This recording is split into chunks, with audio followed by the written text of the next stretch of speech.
Hare Krishna. So we welcome you all to a very beautiful series, that is Glorification of His Holiness Gopal Krishna Goswami Maharaj. So today we have with us a very special devotee from Russia, His Grace Yashomati Nandan Prabhuji. Yashomati Nandan Prabhuji is a Deputy Commander of Russian Navy officer. He joined Iskcon in October 1990 and he served as a personal secretary for Guru Maharaj for over 12 years. He was also the Russian translator for Guru Maharaj in the various lectures which he gave at Russia. Prabhuji also founded a very beautiful temple in Moscow of Lord Jagannath. He wrote a half a dozen of books based on Vaishnava philosophy and psychology. Presently, he is a medical psychologist, the president of Russian Association of Psycho-Oncologists, life and business coach, and member of the International Coach Federation and a business trainer. Prabhuji has also served as various leadership positions in Iskcon, such as Temple President, Regional Secretary, Gurukul Headmaster, etc. Prabhuji had a very close association of Guru Maharaj when he travelled in Russia. So let us dive deep and understand how Prabhuji associated with Guru Maharaj, and we would also like to tell Guru Maharaj personally instructed him to study astrology. But very important to know what basis Guru Maharaj asked him and what astrology plays in the life of a devotee. So please hear the full session very attentively. Thank you so much. Hare Krishna Prabhuji, thank you so much for your valuable time. Prabhuji, just wanted to know how was your first meeting with Guru Maharaj? Hare Krishna Mataji. Well, actually, my first meeting with Guru Maharaj it began before I met Guru Maharaj. I think I was studying on my third grade of the Moscow State University. I was studying chemistry, and at that time, this communist ideology just collapsed, and I was not a religious man at all. So, but I was thinking, there is such thing as a religion, and so maybe you'll get interested in that. But it was just I was sure that I'll go just only to this religion where I can find a person who will not just talk about these things like spiritual world, God, and this, who will just take me by the hand and just take me there. So it was 2 years before I met Guru Maharaj, and I bought Bhagavad Gita in 1990, and I started coming to the temple. And in 1991, I first met Guru Maharaj, and it was very nice, So he was giving classes, and I used to come for the classes only with one devotee who was a scientist, because everybody else, I didn't like that.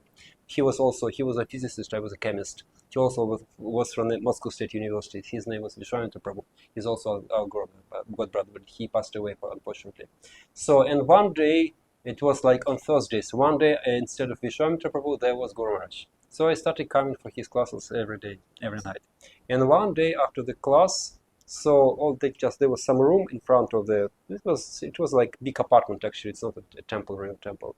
So all the devotees, they were crowding in this place, and there was just some word darshan.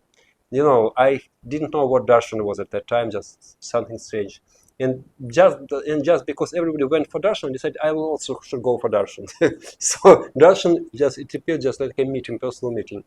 So there was one small room, and there were a lot of books, in these packs of books there, because it was book distribution going on in Russian. So and there was Guru Maharaj sitting. He was so sweet, so kind, so nice person. So he was talking to me in English, and at this very moment, I just could understand that I had the desire to meet a person, not just something like somebody, some preacher, some priest, or whatever, with whom I can have personal relationship.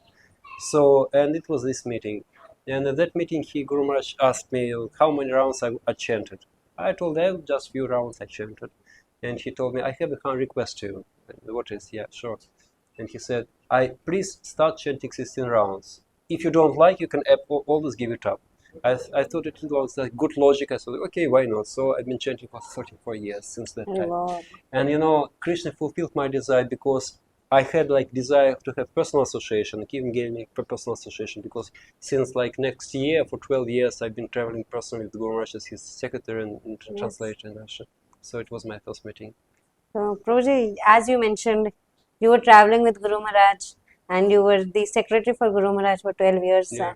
And translating. So if you could tell, how was, It is said that Guru Maharaj even learned Russian, I think. Yes, he tried to learn Russian. So how was it all about, and what was his learning process? You know, he had some Russian teachers. I think it was even before me. Because Prabhupada gave him instructions to preach in Russian. So Guru Maharaj came first to Russia in, I think, 1975 and 76, I think. So for the International Book Fair to Moscow.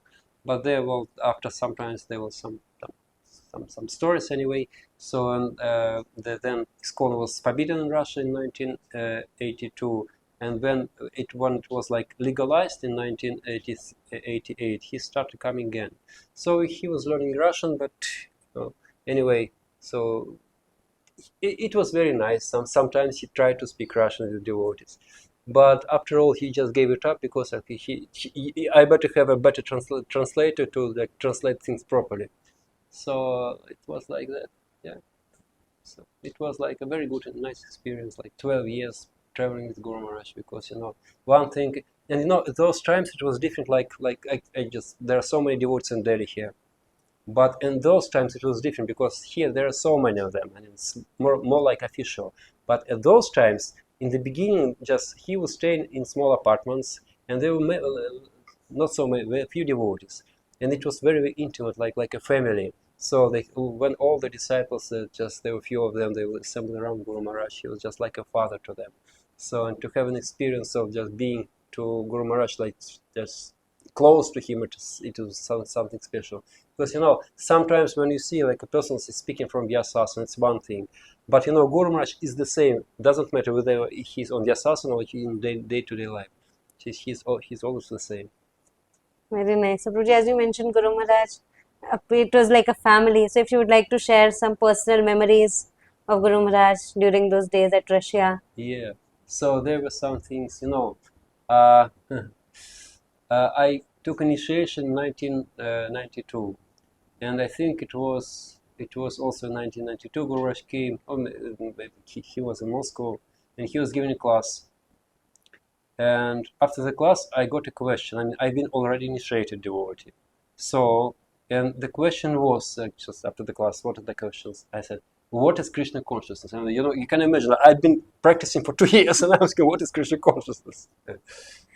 His answer was so sweet. He just, I could see that he's looking somewhere within, and it's just something, such a deep glance. He was just somewhere not here, and he asked me, Krishna consciousness is. He didn't give this definition by Rupa Goswami, like this is like Krishna Bhavita, something like that, nothing like that. He told, Krishna consciousness means to speak for Krishna, to walk for Krishna, to breathe for Krishna, to live for Krishna. It was so sweet. There was another case, also very, very intimate. We were, I think, somewhere in Almaty. Almaty, it's one of the former Guru Maharaj regions. It's Central Asia. It's capital of Kazakhstan. So, and I've been practicing maybe for 4 years, and maybe I was already got second initiation. And actually, I have a question that was like torturing me. So I'm doing so many things. I was a temple president at the time, and I had a question: does Krishna need all these things? Because I don't have communication with Krishna directly. So in Guru Maharaj, he was preparing for the class, sitting in the armchair, and I came up to him and asked, Guru Maharaj, I have a question. Yeah, please, he said. And I asked him, Guru Maharaj, what I'm doing all these things, does Krishna need them? He smiled like from ear to ear. He was so kind, of course. So no doubts at all. So these are like two most intimate cases I remember. So loving. Guruji, as you said, you traveled with Guru Maharaj. So how can you tell what was the eating pattern of Guru Maharaj? We were fortunate. I think some devotees in Delhi also were fortunate because we used to like travel with Guru Maharaj before he like got his diet. You know that in 1994 he had some heart problems and he has like low cholesterol diet. He just was replaced. But before it was like a festival for devotees, cooks. I mean, so we used to go to Kiev, the capital of Ukraine. At that time it was one Soviet Union. Now it's broke up. So and like Ukrainian devotees, they were just cooking so much cakes, like borscht, these pies with just the heaps of prasada. And Guru Maharaj was he ate everything, everything completely. And when he took a diet, he was everybody was very, very happy because they couldn't cook all these things for them. But the last time he ate everything. So, but then he just took his diet and he had like some restrictions. But they were happy moments. And I remember there was a story in Kiev. Just I think it was back in 1992. So there was Achyuta Prabhu. He's still the regional secretary for Ukraine. And so we were sitting just at the apartment where Guru Maharaj stayed there. So just like he was staying in one room, and thus all the all the friends, devotees we met, so were talking, taking prasadam. And there was a story like Guru Maharaj, he took prasadam. He went from his room past behind us, past us. He went to like wash his mouth. He went back. He looked at us. We kept eating, talking, just Krishna Katha, this. He went again, and came and went and came back. Also looked at us. We kept eating and talking. After some time, Guru Maharaj came and he just shouted, "How long can you take prasadam? You should take only 15 minutes, boss." So it was shocking. Must take only 15 minutes. So we were very ashamed. That was a story about prasadam. So loving.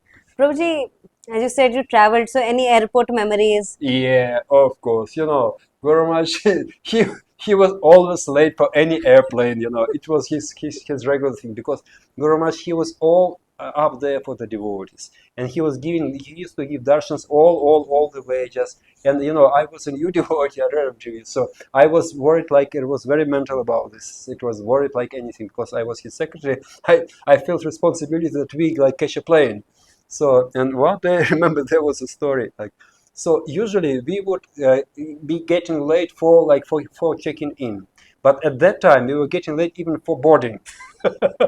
So like 20 minutes before the flight they stop boarding, and it was a very remote airport. So we were driving like anything to that airport, and I was really worrying like anything. And Guru Maharaj, he turned from his front seat to me. Don't worry, the plane won't fly without me. So it didn't help. Then after that, we just grabbed these suitcases and just ran through the check-in because there was no time to check in. And we just ran through all the way, and we just came through the gates just 3 seconds before they closed. So I told you, the plane won't go with me anywhere. Yeah, it was like this. Indeed, Bhakti plane also won't fly without him. Now, Prabhuji, any chastisement you received from Guru Maharaj? Because you were so closely, you were, having association of Guru Maharaj. Generally, no, I don't remember any chastisement. It was some things I disobeyed him, and he didn't chastise me. He said, "Okay, do what you like," and it was even worse than chastisement. So, no. There was I actually in my experience I saw him chastising somebody. I think only once or twice. He was a GBC in some areas, and they were devotees like disciples who were doing like something against Iskcon, and he was very heavy on them. He just shouted. He was very strict and very, very heavy. He really chastised them. So just go away, something like that. There was just 1 or 2 cases like that. Otherwise, he would never chastise them. And at least at the virus experience. Oh, yes, this chastisement about prasadam. He really chastises us. You should eat only 15 minutes like that. He was very, very, very soft, actually, very caring. Prabhuji, as you said, Guru Maharaj, like book distribution. So, any memories of book distribution in Russia or? Yeah, he would also always encourage book distribution because it was his life and soul. Ambarish Maharaj, he was like, he's like a book distribution man, and from the very beginning he's like being distributing books, and he got so many investors, so much money. And I saw personally like Guru Maharaj, you would distribute books. We were in Kiev. Now it's capital of Ukraine. Now at that time it was one of our cities of like USSR. So there was a Haryana, and Guru Maharaj took some books, and he would personally go and distribute books like with help of translate. It was so cute. It was so nice. So he showed his example by example how to distribute books, and of course he would always distribute books. I mean, whenever he gave a program, after the program he asked the devotees, please give me some books, I would sign them and distribute. So after any program, like public program in the hall, he would always distribute books. Like in St. Petersburg, they didn't have a big temple like at that time and just in the city, so they would rent a hall, and there were like 200, 300 people. And after each program, he would the devotees bring him books, and he would sign them and distribute the books. And just the devotees took the Lakshmi. He would always do the book distribution whenever there was an opportunity.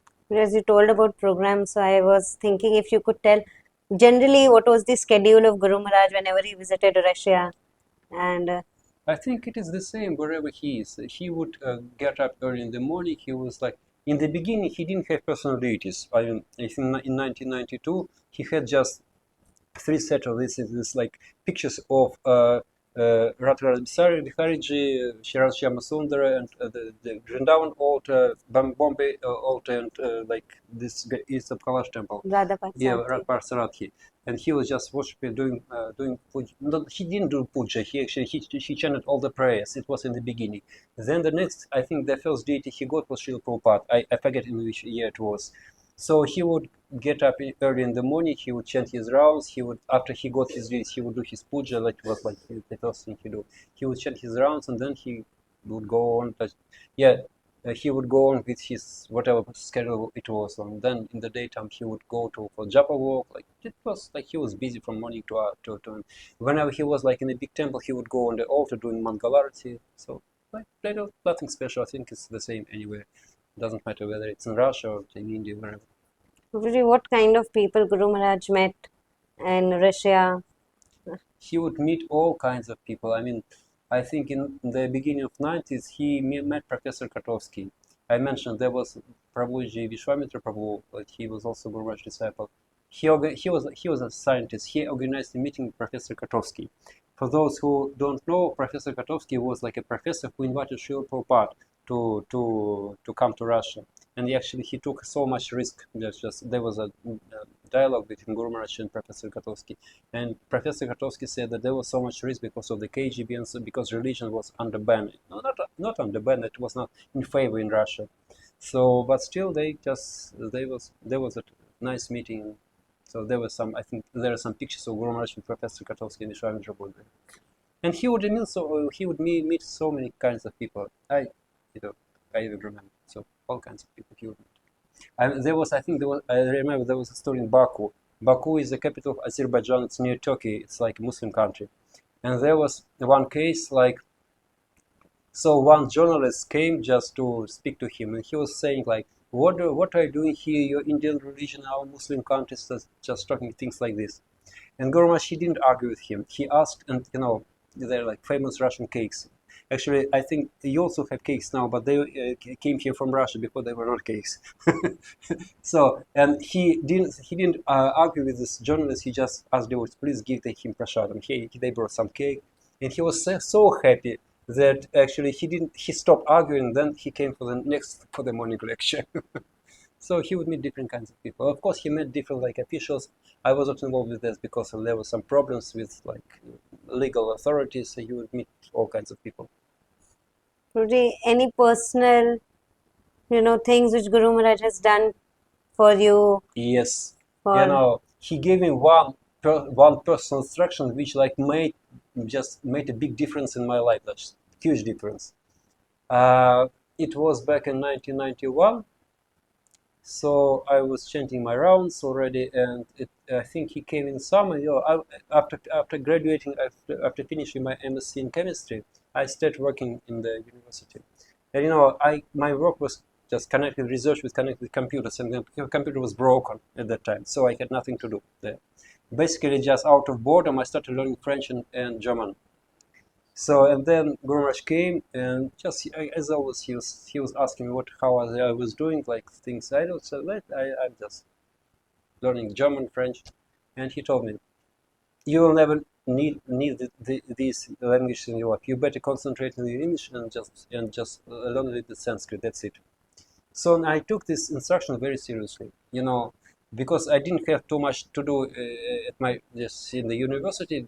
It was broken. So I would study English for 8 hours a day for 3 months, and so it was it was all autumn. I would go this.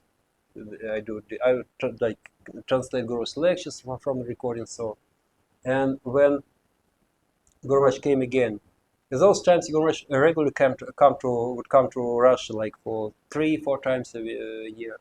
He would travel all around Russia. And when he came, I think also in January or February, I forget. So it appeared that I know exactly the like English which I needed for him. And my god brothers, they pushed me to go with Guru Maharaj as his secretary and translator. So I went with Guru Maharaj on a trip. There are some pictures where like this straight long hair like this. And I never came back to university after that. I stayed like Guru Maharaj read that I stayed in the temple as a like temple president assistant in Moscow temple. So I stayed full time at the time. So, but this instruction to brush up to learn my English, it was like the single thing which helped me both in spiritual life and material life also, because this is a very big advantage for me. So because of knowing English, I got so much nice association with Guru Maharaj and so many wonderful Vaishnavas, Prabhupada, because he introduced me to them. I could speak to them in English, and also materially, because in Russia, like I think it's even worse. It's like in India. Most people, they don't, even though everybody learns English in schools. It's not that everybody can just speak English. Yeah, so it's a big advantage. So even so, I took so many courses in English which were available. So even materially, I mean, like practically, professionally. So I just this was a very big advantage. So I was like yeah. Any personal memories of Guru Maharaj with your family? He was very kind to my mother. I mean, they were the same age, so she's also from 1944, and he met her first, and he was like very kind to her. And whenever he would he would come, he would ask, "How is your mother?" He was like very good. Otherwise, no. So it just I was not like I was full-time devotee, it's not like a family man who has like work and this just so it's a lot of shit. It's not like that. I was a full-time devotee. And Prabhuji, we, as mentioned in your introduction, we told everyone Guru Maharaj personally asked you to study about astrology. It was not exactly like this, Guru Maharaj, he doesn't favor astrology because it's like we should depend on Krishna because these like astrologers they say they predict future. It's not actually the case. So it was a different story. So in 1998, my GBC, now he is Bhaktivedanta Maharaj. At that time he was not Maharaj at all. He was just Vaidyanatha Prabhu. He told me that I should study astrology from Pandit Sanjay. His idea was because this astrology is basically it's all Mayavada, it's all impersonal, like Hindu, like you worship this planet, you worship this soul, and because devotees in any case they go to astrologists, it's better to have a Vaishnava astrology than to go all these like Hindu astrologists, Mayavada astrologists. And he told me that I should learn astrology. I never used astrology. I didn't need it. So I had my devotional service and I had like just common sense. That's it. And I started studying. It was such a boredom. It was such a dry thing to read all the scriptures. And I thought, I don't want to do it. I better go to Guru Maharaj. I'm sure he'll tell me, don't study it, it's nonsense. As he usually did. So I came to Guru Maharaj. I'm now studying astrology. Should I do this? Like, hope that he'll tell me, no, don't do it. He looked at me, you do it, it will help you. So he gave me answer. So well, what can I do? I should study this astrology. Anyway, I tried to use in Krishna consciousness. I just try. Whomever I give consultations, I encourage them to chant like 1 or 2 rounds and just like demigod worship, just to worship, like to chant Mahamantra and just stuff like that. Guruji, Guru Maharaj, as you said, he was not much in favor of astrology. No. Yeah, and he said we should depend on Krishna. Yes. So, Guruji, any things which Guru Maharaj said, okay, for these things you can consult an astrologer? Yeah, of course, for like matching, for like starting time, favorable time, these things are okay. For like favorable time to start project. For matching, I mean, in marriage, that's okay. For some like professional like career consultation, it's okay, but not for predicting future. So but these things they're okay. Just like astrology is a material science. It's nothing spiritual at all. Like nothing spiritual. Just like any science, psychology, astrology, like physics, chemistry, whatever. They're not perfect. But they can be helpful in some way. That even like physicists, they can't predict future. They may say, but they can't. Astrology is the same thing. They can't predict much.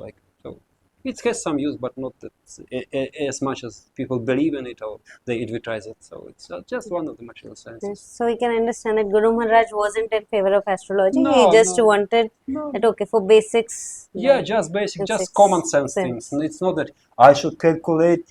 Sometimes people, the devotees say, can you look me and tell me some advice? What is there about my spiritual life? There is nothing about spiritual life. I know devotees who had like horrible charts. I mean, just that with all bad planets there. They're nice devotees, you know. And I know like non-devotees, they're like materialists. They have very nice charts. So it has nothing to do with devotional. So there is nothing devotional there. Devotional service is different, so we don't need that much of astrology. It may be used for common sense, like for career consultations, for like matching, and for just for like choosing a good time. So just common sense. Guruji, as mentioned, you suffered from a long Yeah, gap when you were not able to serve. yeah. So, any personal things, learnings which you could derive, and how Guru Maharaj helped after, once you've gone out of that phase. You know, just when I was sick, it was a rare, like it was a Cushing disease. It is a rare disease, and I had a very, very bad case of it. You know, my doctor said that they would never see such a bad case, so it was very bad. I was like half dead. So it's not that I can't boast that, you know, I was praying to Krishna. I didn't do anything. My brain didn't work at all. So I just was lying down. So nothing to boast, and nothing spiritual was, and even material there was nothing.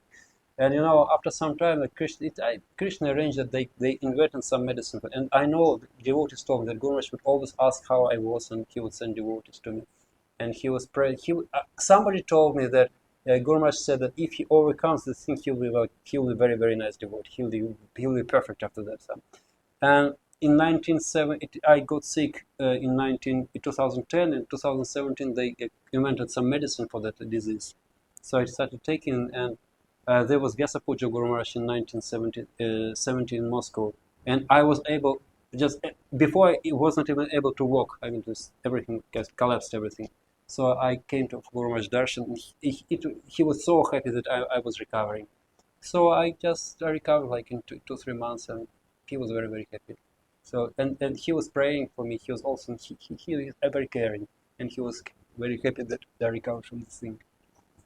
Guruji, what was this? How? And I can tell you my lesson from this story. I became much more tolerant, much more humble, and this. So I just much more appreciative of others. It was like a lesson, just positive lesson I took from this. But I would never like wish anybody this thing. No, it was very bad. Guruji, we also know that in Russia, Bhagavad Gita was banned, especially Iskcon Bhagavad Gita. So, Yeah. anything related to that? I was not involved in that, but you know, I think the other devotees like Moda Mahaprabhu, they were doing this. And Guru Maharaj, because of these connections here with the government in India, so he just played a major role just so that it would not be banned and it will like reestablished. So because of these connections in India, actually, Guru Maharaj helped so much in Russia. Guruji, anything else you would like to share specifically about Russia, about the preaching? Yeah, I would like to share that Guru Maharaj, he would always give very simple classes, and he would repeat everything every time. He would tell some stories, but you know, he was always in all his classes. He didn't go into like so much like philosophy details, just basic things. But he always reiterated that we must chant our 16 rounds at 10, we must read books, we must associate with devotees, we must do service and preaching and book distribution. So these were just because he would always say that a repetition is necessary to drive the point home. It was one of his favorite like proverbs. So, and I just, after Guru Maharaj passed away, left us, I just immediately got two things in my mind. You know, that we have like the minimum program and maximum program. The minimum program is that we must at least preserve whatever he gave us. And he gave us two things. One thing is he gave us Krishna consciousness. At least we should not like lose it. We should at least maintain it. Another thing, he gave us so many like temples, like even in Delhi we have like 17, 18 temples, and just all over India and other places. And we should be cooperating in order to like without any quarrels like in these things to preserve at least these things. This is like a minimum program, and the maximum program we should expand it. So we should like preserve our core Krishna course and expand it like advance spiritually. And all these like preaching programs, we should not at least preserve them, not to like collapse them, and also to expand them. We should just expand our preaching. Just like, and it's like a Kyolakshama Varhamyaham. Krishna says that if we are sincere, then Krishna Will protect. preserve whatever we have, and he will expand whatever we are lacking. So this is it was the thought I just came to, our responsibility to Guru Maharaj, to at least preserve whatever he gave us and expand as far as we can. What was your last memory with Guru Maharaj when you met him? Yeah, I met Guru Maharaj this February. So I met him 2 years before that, and in February I always take a small group of devotees to Vrindavan for 10 days. And so I wanted to see Guru Maharaj like this year in February, and he was held up in Surat and here and there, and so it just looked like I'm not going to meet him. So what to do? But Guru Maharaj, he is changing his plans all the time. And he changed his plans again. He came. We were just going to Delhi just to go to the airport the next day, and he also came from Surat at that time. And I had a meeting with Guru Maharaj. It was such a sweet meeting like this. We had all those memories with just all days where it was like, just I feel that just I'm not like a limb of Guru Maharaj's body. It's like so intimate connection. It's not just like just some Guru disciple. It's just a part of his body. It's a very intimate. So it was like so sweet at the time. He was talking, like remembering all this, carrying all these memories. And I just after I recovered from the disease, it appeared that all the management changed in Russia. So I didn't have any responsibility. Just because new devotees they came up, so that's natural. So I thought maybe I could come to Delhi because there is so much scope for preaching and so many temples. I think I can have some service here. So and I gave this idea to Guru Maharaj in February. I thought that I would coming here like for 10 days like that. He said, it might be a good idea if a foreigner preaches in India. You come here for 1 month. So I came here for 1 month. It was the very, and I of course I hoped I would meet him, Guru Maharaj, here, but it didn't happen, unfortunately. So it was like that. I can give you some management instruction. Do you want me just to reveal the greatest Iskcon management secret from Guru Maharaj? Sure, Prabhuji, sure. So when I started traveling with Guru Maharaj in 1992, he would tell me, Yeshomati Nanda, you learn how to manage Iskcon, because he made me a temple president in 1993 in Yaroslav. So I saw how he conducts meeting, how he does, and there was one like very very special instruction from Guru Maharaj for like managing Iskcon. If you don't sit on everybody's heads, nobody will do anything. And it was like that, because he would always tell me, you call them, you check with them that 3-4 times, and he was right, because if you don't follow up, then it's better to be on the safe side. He was a perfect manager, and I would just one time I was here in Delhi, and I was like staying. He had some management meeting. It was so like they were so very big managers with big egos and they big managers here. So and it was like father with his son. So you do this, and in 15 minutes they everything was solved. It was exemplary. He was a great manager. So it was the greatest. As you established Lord Jagannath temple at Moscow, so what was some memories of there with Guru Maharaj? What was his reaction? He was happy. I know. It was like an instruction of my GBCs over there, my authorities. So I was doing this, and it was a nice temple there. So Guru Maharaj would come there, and he was happy, and whatever. So nothing special. And some other managerial instructions, Prabhuji, which you observed from Guru Maharaj's behavior? Well, he was Guru Maharaj, he was like an Iskcon man, he was Prabhupada man. It's not like that, just something we like say theoretically. It was like I observed Guru Maharaj like 24 hours. And he would, in his like regular communication, he would say, Prabhupada didn't like that, he liked that. He would always refer to Prabhupada. This means that it can be done artificially. Sometimes we refer to Shastra artificially, so we have some thoughts of where it is in Shastra. No. He was always sure of Prabhupada. He was in his heart. You usually could see him because, it was unintentionally. And so he would always protect Iskcon. Sometimes he would always on the side of the temple leaders, even if they did something wrong. I mean, not very big, very wrong, but something wrong, and objectively they did. So he was still very loyal to them, because it was also Prabhupada's mood. So to be loyal to those who take responsibility, because there's not so many people who take responsibility. So he would always be on the side. Just separately, he would talk to these managers, to the temple presidents, and he tried to rectify them. But he would never, like, whenever he was always like support them. So it's like a sign of loyalty. Whoever he put, like, gave responsibility, he was very loyal to them. Like Prabhupada also was. So, and he was always encouraging devotees to cooperate, and he was very, very, like, tolerant. I mean, whatever happened. And there were just some cases. I remember there was some politics that it may happen. It's normal thing. So, I mean that some devotees, they were really wrong. They were doing some not very good things. I would go into details. And still they were like the leaders, the managers, the leaders of the Iskcon in those times. And Guru Maharaj just could understand that if they could be removed, I mean, because they were doing like really bad things. But he didn't want them to be removed, because if they are removed, there are so many devotees who are under them, everything will just collapse like a domino. So anyway, he was always, his first priority was Iskcon. Sometimes that he was criticized that unjustly, and still he was accepting everything, because his main idea was to protect Iskcon, whatever, because Iskcon is Prabhupada's organization. So things may come and go, and Krishna will rectify everything, but Iskcon must be protected whenever. So even at the cost of like personal inconvenience, sacrifice, or even like insinuations, whatever. So he would sacrifice all these things. He would always on the side of Iskcon. Prabhuji, if you would like to share what Guru Maharaj liked about Russia, Yes. especially. He loved Russia, at least in the beginning. He was saying that Russian people, comparing to America, they were austere. They like reading. And in those times, it was very, very cheap to travel in Russia. And some devotees, they made for Guru Maharaj a student car, so that he would like a university student. And we could, like, just for few kopecks, you could travel everywhere. It was very, very cheap. It was almost Soviet times. He liked Russia. He liked Russian people because they were simple, not like spoiled with this opulence, and so they were very inquisitive.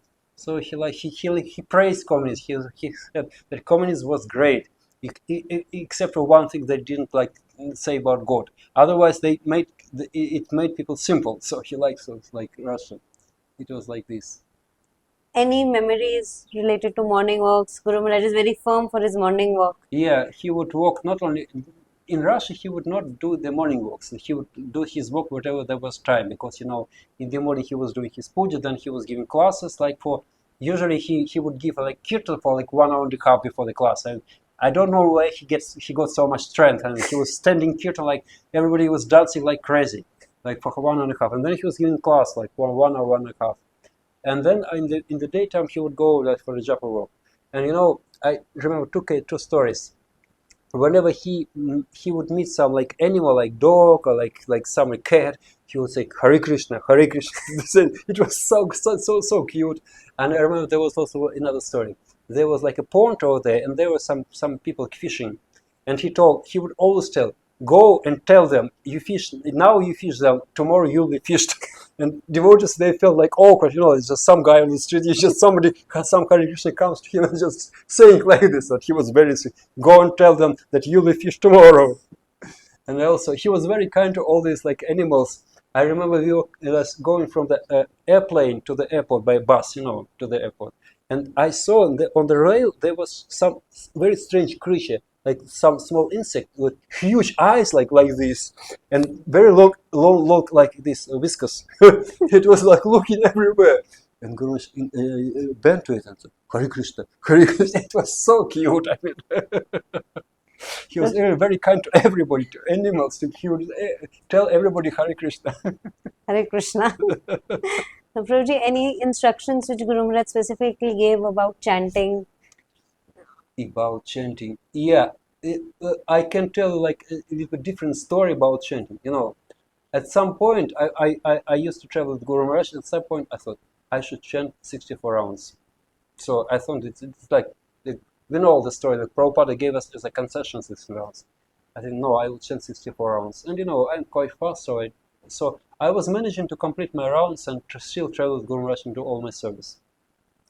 And I was thinking that Guru Maharaj will praise me, he said, yeah, you're doing good, you're doing nice things. I think it was, one time it was even in Nirjala Kadash, and I managed to chant 190 rounds. And I was thinking Guru Maharaj would praise me.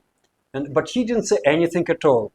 And at some point, he very, very tactfully, he told me, Yeshamatina Prabhu, you better chant 16 rounds and do more preaching. It was great. My pride was demolished.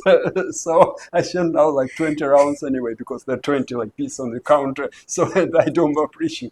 You better do 16 and do more preaching. It was great. As you said, you managed your services with chanting. Yeah. If you would like to share how Guru Maharaj, it is always said Guru Maharaj is a Prabhupada man. Yes. And he is very loyal to Iskcon. Yes. So if you could throw your light, how you saw so closely Guru Maharaj was a Prabhupada man. He was a Iskcon man, Prabhupada man, as I was mentioning, just usually in when we speak from Vyasasana, we speak about Prabhupada, that's natural, and it's officially we prepare for this natural. But in our daily dealings, we usually unconsciously speak about things, whatever we think of, we speak about that. And in his day-to-day dealings, he would always say, Prabhupada liked that, Prabhupada didn't he would do this, he would not. So it was unconsciously, and this means that Guru Maharaj would always think about Srila Prabhupada. It's not, you can't imitate this thing. You can do it on the assassin, that's okay. But it was in his routine life, so he was that there. And he was also an Iskcon man, because he would even tolerate his personal offenses to him, personal offenses. There was a story in the 19th, I won't mention any names because it's a past story. Things happen, it is all gone, it's all recovered, we'll rectify it now. So some devotees, they were really offending Guru Maharaj, they were trying to do some politics. Anyway, I won't mention any names. Now, everything passed, they're nice devotees now, that's okay, things may happen. So, and we were young devotees, young disciples, they were really offended by this. How can they there were so many lies and things like that. And they brought this thing up to the GBC, and the Mayapur GBC. And there was a case of the hearing, and and these devotees, they were just holding some management positions in Russian school. And if we could just say a word over the GBC meeting, and they would be removed from the management. But Guru Maharaj told us, you must forgive them, because he knew that because there were many devotees under them, and if they are removed, that everything will collapse. So it was so painful, you were just furious. How can we forgive them? It was really, really clear offenses, not something like 50-50. Clear, just lies and these things. No, you must forgive them. And so we had to do that, and Guru Maharaj, he even tolerate all the offenses, personal to us, completely unjust things. Just there was some place that he is not chanting around. So many, I don't even want to mention these things. But he don't know, he was Iskcon man just to protect Iskcon, to maintain. He was even tolerating, just humbly tolerating offenses to his address, to his personal. He didn't take it personally because he was on this he was on Iskcon man. So it was a very great lesson. It was hard to take this lesson, but we had to take it because it was Guru Maharaj told, no, you must forgive them. It's not only me, there was some other God brothers. Prabhuji, any lessons which you have been practicing Krishna consciousness in so many years, more than 25 years, more than 34 years. So, Prabhuji, any lessons which you have derived from the life of Guru Maharaj, which you think the younger generation should know, so that they can also be loyal to Iskcon like Guru Maharaj is? Yes, there is one, I remember in those times, it was in 1990s, devotees would come to Guru Maharaj, and sometimes they say, well, I think I want to do some music, I want to be a teacher, whatever, businessman. And they asked Guru Maharaj for advice, what should I do? And Guru Maharaj would say like this, in the world there are so many good teachers. In the world there are so many nice businessmen, but there are so few devotees, so be a nice devotee. So it's our main business, so to be nice devotees. So Guru Maharaj will be happy. So he will be happy if we are nice devotees, and he will be twice happy, 10 times more happy if we just join the preaching mission propagating Iskcon. This was his heart and soul. He was all dedicated to preaching. I mean, wherever one is grihastha brahmachari doesn't matter. So we should be focused on preaching like Guru Maharaj. He was like Vyavasayatmika Buddhi. It was just about Guru Maharaj. He was focused on preaching. And sadhana is the basis. I mean, he was doing it. He had a taste for it. I mean, taste will come. It will come. He had a taste for it. You could see how he worshipped his deities. It was like, it was such an intimate thing. He was like doing it so precious things, these things. So we must practice, like do our sadhana bhakti, and we'll go to Raganuga. Raganuga is not that we will do some Gopi Bhava. It's not about Raganuga. Prabhupada clearly mentions that Raganuga means that we do the same things like Mangalarati teaching with like Bhava. We like doing this, and it was about Guru Maharaj. We shouldn't speculate who he is like in the spiritual. It's like all speculations. Nobody will just tell us anybody. It's all just mental speculations. But we could see he was a Raganu Bhakta because he was spontaneously doing his sadhana. He was very happy. He was spontaneously doing his preaching. He was like real Raganu Bhakta. It was a spontaneous raga. It was his raga. So we should follow in his footsteps. One thing which you noticed, which was constant, like you saw him for 34 years. Yeah. Like one thing which was constant from day one till now. With me? With Guru Maharaj? Guru Maharaj. He has always been constant. I mean, he's like Achala. I mean, he's unmovable. He has always been the same. I mean, his sadhana was the same. His preaching is the same. The points he mentions in the lectures were the same. It's all the same. Just like permanent. It's non-changeable. He's always the same. He was caring always the same. He's every time he was the same. Like it was not anything special. He didn't change. I mean, there is nothing to change. Constant, yeah. Consistent. Stability, consistency. It's not like in one situation he's like this and not he's like that. No. He's always he was just being himself. It was himself. It's not that he was playing some roles. It was nature of Guru Maharaj. It was like part of his nature. His sadhana, his preaching, his care for devotees, his communications, his loyalty to Iskcon to Prabhupada, his loyalty to his disciples, to the management. So it was just a part of his nature. This was nature of Guru Maharaj. So nothing he changed. Just when I first met Guru Maharaj in 1991 until this year, nothing changed. It's the same. The same spirit of enthusiasm. Yeah, the same. It's all the same. It's all the same. You know, even though like when I met Guru Maharaj this year in February, even though his body was not well and physically external body, but he had the same spirit of enthusiasm. I mean, you could feel this. Nothing changed within. It was the same. As you mentioned that you used to bring devotees for Dham visit, Vrindavan. Any memories you have of yatras with Guru Maharaj? No, we generally came separately. I didn't come when everybody comes. I would come separately, and we had meetings. I introduced new devotees to Guru Maharaj. Not just talk to them. No, it was not. I didn't travel with Guru Maharaj for these yatras. Anything else, Prabhuji, which you think can be shared with everyone? I think we should take up Guru Maharaj's mood. He was very enthusiastic. I mean, his enthusiasm was like unlimited. It was inexhaustible. So he was enthusiastic for like personal sadhana bhakti. He was exemplary in sadhana, and he was very enthusiastic for preaching. So we just should take up this, and should we also like take up Guru Maharaj's quality? He was very kind and like very caring. So we should take up his mood. And that's why Guru Maharaj is doing so much preaching, because he is very caring. He cares for everybody. He remembers everybody. I mean, even though he has like so many, like thousands of disciples, he cares for everybody. So he must be very strict in our sadhana. We must be like very enthusiastic in our preaching. We must be caring for others. So this way, just Guru Maharaj will be very, very happy. We should continue Guru Maharaj's mood. Like Guru Maharaj, it's just like one family. Even in Russia, everybody's saying, the other disciples, that like Gopal Krishna Raj disciples is something very special. It's like one big family.